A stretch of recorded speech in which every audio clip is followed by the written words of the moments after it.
अस्सलाम वालेकुम नाज़रीन, इस वक्त जो ताज़रीन नाज़र आपको स्क्रीन पर नज़र आ रहे हैं, सराय आलमगीर में लॉन्ग मार्च का स्टे हुआ है क्योंकि जेहलम पुल के करीब काफ़ी ज़्यादा भारी नफरी मौजूद है और खंदकें भी खोदी जा चुकी हैं। ये काफ़िला जो आपको नज़र आ रहा है ये कश्मीर से आया है और बहुत बड़ी तादाद में काफ़िला आया है, लोगों की बड़ी तादाद मौजूद है, जिसमें कारकुनान ने कश्मीर के और पाकिस्तान के परचम उठाए हुए हैं और लोगों का जज्बा जो है वो आसमानों को छू रहा है। इस वक्त तहरीक लबैक पाकिस्तान का लॉन्ग मार्च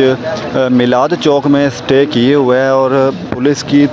नफरी ने लॉन्ग मार्च को चारों तरफ से घेरा हुआ है, लेकिन अभी तक की इतलात के मुताबिक पुलिस की तरफ से कोई भी ऐसी हरकत या ऐसी कार्रवाई नहीं की गई जो कि तहरीक लबैक को नुकसान पहुँचाए। अभी तक इतलात के मुताबिक यही है कि चारों तरफ से पुलिस ने घेरा हुआ है, पुलिस की नफरी हर तरफ मौजूद है, आगे भी है, पीछे भी, दाएँ भी, बाएँ भी, लेकिन पुलिस की तरफ से अभी तक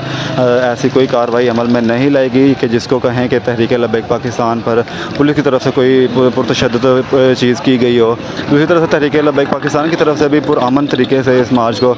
जारी किया जा रहा है और पुलिस को भी पुरअमन रखा जा रहा है, कारकुनान को भी पुरअमन रखा जा रहा है ताकि इस लॉन्ग मार्च को जिस तरह शुरू से लेकर एंड तक पुरअमन रखा है, इस्लामाबाद जाने तक इसको पुरअमन ही रखा जाए। साथ ही साथ को बताते चलें कि तहरीक लबैक पाकिस्तान ने जो मुतालबात रखे थे उसको मान लिया गया है और राना सनाउल्लाह की क़यादत में तहरीक लबैक पाकिस्तान की जानब से डॉक्टर शफीक अमीनी और उनके साथ 5 लोगों को भेजा गया था और जिनमें 295C का मुतालबा था उसको भी माना गया कि उसके स्पीडी ट्रायल करवाया जाएगा। इसके साथ साथ डॉक्टर आफिया सिद्दीकी का मुतालबा भी माना गया और कहा गया कि 3 दिनों के अंदर अंदर वज़ीर ख़ारजा अमेरिका को ख़त लिखेगा और इस पर भी कार्रवाई को तेज़ किया जाएगा। साथ ही साथ पेट्रोल की कीमतों को बताते चलें कि पेट्रोल की कीमतों के मुतालिक भी बड़ी खबर सामने आ रही थी कि पेट्रोल की कीमतें 30 से 40 रुपये कम होगी, लेकिन अभी जो हमारे पास खबर आई है उसमें ये है कि पेट्रोल की कीमतों को कम नहीं किया गया। इसके साथ साथ आपको बताते चले कि जो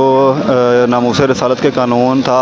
उसको मजबूत किया गया है, उसका एक इदारा बनाने की तजवीज़ दी गई थी कि उसका एक मुकम्मल इदारा बनाया गया जिसमें सिर्फ ब्लॉसामी यानी कि गुस्ताखान रसूल के मुतल्लिक ही उसमें काम किया जाए और उन जो लोग गुस्ताखियाँ करें उनका स्पीडी ट्रायल करके उनको कैफरे किरदार तक पहुँचाया जाए।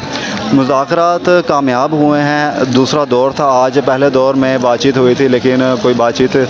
हतमी फ़ैसला नहीं किया गया था, लेकिन दूसरे दौर में आज मुज़ाकरात कामयाब हुए हैं और इतलाआत के मुताबिक यही कहा जा रहा है कि मुज़ाकरात कामयाब हो गए हैं और तहरीक लबैक पाकिस्तान अपना लॉन्ग मार्च हो सकता है कि इस्लामाबाद तक जाए और वहाँ पर जलसा करके इख्तितामी दुआ करके वापस रवाना हो जाए अपने मंजिल को। अब सुबह क्या अपडेट आती है हाफिज़ साहब की जानिब से, कंटेनर से क्या ऐलान होता है वो सुनने के लिए, वो जानने के लिए हमारे चैनल को सब्सक्राइब कर लें। इंशाल्लाह वो भी अपडेट आप तक पहुँचाएँगे। हमारी वीडियो को लाइक और शेयर जरूर कीजिएगा और अपनी राय का इज़हार कमेंट सेक्शन में लाजिमी कीजिएगा। मिलते हैं नेक्स्ट वीडियो में, तब तक के लिए अल्लाह हाफ़िज़। अल्लाह के बाद पाकिस्तान जिंदाबाद।